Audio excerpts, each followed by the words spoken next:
दोस्तों आज भी हमारे देश में औरतों को बहुत कमज़ोर समझा जाता है, लेकिन शायद लोग इंदिरा गांधी को भूल जाते हैं, जो कि हमारे देश की प्रधानमंत्री रही थी और देश के लिए उन्होंने बहुत बड़े बड़े डिसीजन लिए थे।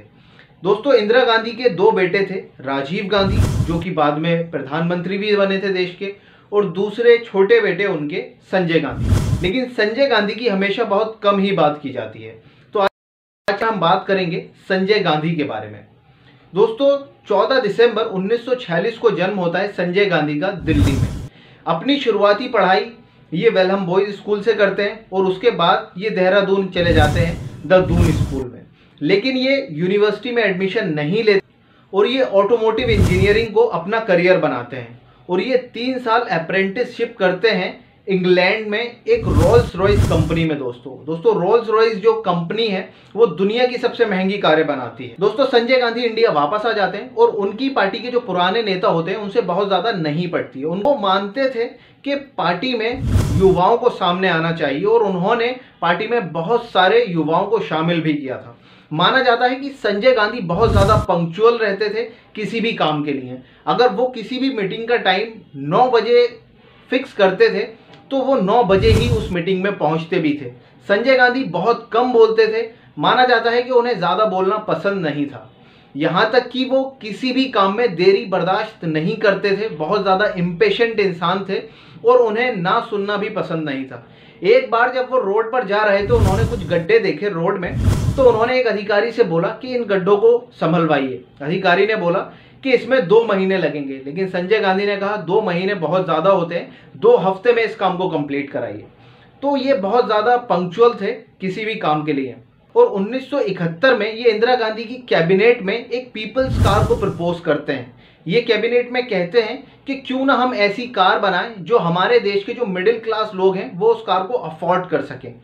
और दोस्तों 1971 में एक प्लांट भी लगा जिसे मारुति मोटर्स लिमिटेड के नाम से जाना जाने लगा था, जिसे आज हम मारुति सुजुकी के नाम से जानते हैं।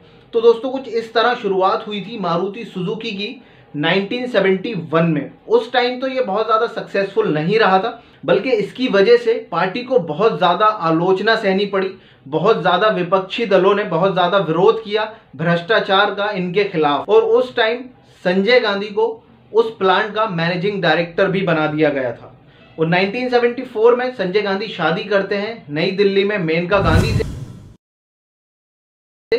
जिनसे इनका एक बेटा भी होता है वरुण गांधी। और आज के टाइम में अगर हम बात करें तो वरुण गांधी इनके बेटे और इनकी वाइफ मेनका गांधी दोनों ही बीजेपी पार्टी के मेंबर हैं।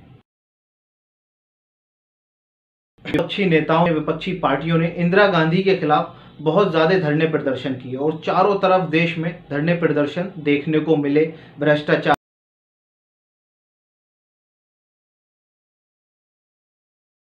सुप्रीम कोर्ट का फैसला भी इंदिरा गांधी के खिलाफ ही आता है।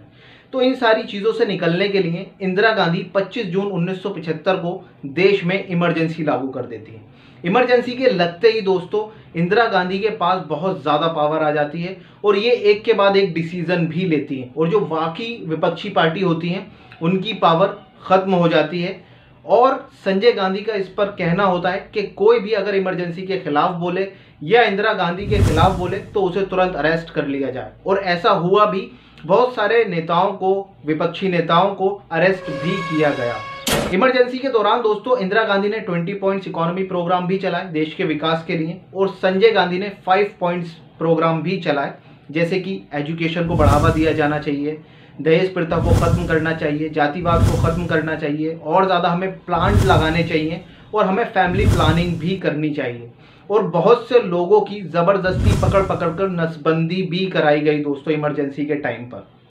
दोस्तों 2 साल तक इमरजेंसी लगी रहती है और 1977 में इमरजेंसी को हटा दिया जाता है। दोस्तों संजय गांधी बहुत तेज़ी से उभर रहे होते हैं और इन्हें पार्टी का प्रेसिडेंट भी बना दिया जाता है। अब लोग ये मान रहे होते हैं कि अब जो इंदिरा गांधी के उत्तराधिकारी हैं वो संजय गांधी होंगे और देश के अगले प्रधानमंत्री भी संजय गांधी ही बनेंगे, लेकिन ऐसा नहीं होता है। 23 जून 1980 को संजय गांधी की एक हवाई दुर्घटना में मृत्यु हो जाती है दिल्ली में सुबह 8:10 पर, और इनके साथ में एक कैप्टन सुभाष सक्सेना की भी मृत्यु हो जाती है। तो दोस्तों वीडियो पसंद आया हो तो वीडियो को लाइक करें और ऐसे ही वीडियोस देखने के लिए हमारे यूट्यूब चैनल को सब्सक्राइब करें।